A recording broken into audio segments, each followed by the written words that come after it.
सोलापूर जिल्हा परिषद निवडणुकीमध्ये भाजप स्वबळावर लढणार. आमची स्वबळावर निवडणूक लढण्याची तयारी पूर्ण.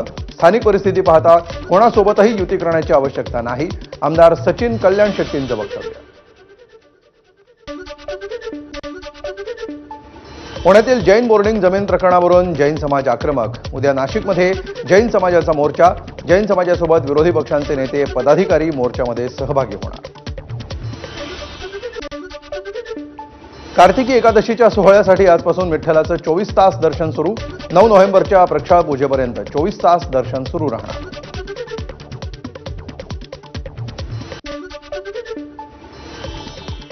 तुळजापूर तीर्थक्षेत्र विकास आराखड्याला गती. भूसंपादनाची प्रक्रिया लवकरच सुरू होणार.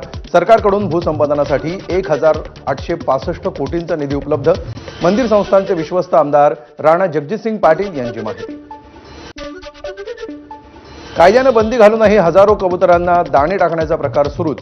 नवी मुंबईच्या नेरूळ पाम बीच रोडपासून काही अंतरावर कबुतरांना टाकण्यात येत आहेत दाणे. दिवाळीच्या 4 दिवसांमध्ये पुण्यामध्ये तब्बल 750 टन अतिरिक्त कचरा तयार. फोडलेले फटाके, भेटवस्तूंचे कागद आदींचा कचऱ्यामध्ये समावेश. स्वच्छता प्रक्रिया वेगात करून शहरातील कचरा व्यवस्थापन सुरळीत राखल्याची प्रशासनाची माहिती.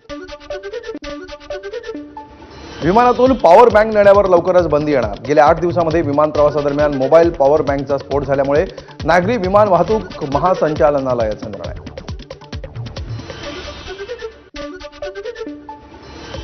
दिल्लीतलं हवा प्रदूषण वाढलं. दिवाळीच्या आतषबाजीमुळे आश्रम आणि महाराणी बागेभोवतीच्या परिसरातल्या हवेची अत्यंत खराब श्रेणीमध्ये नोंद.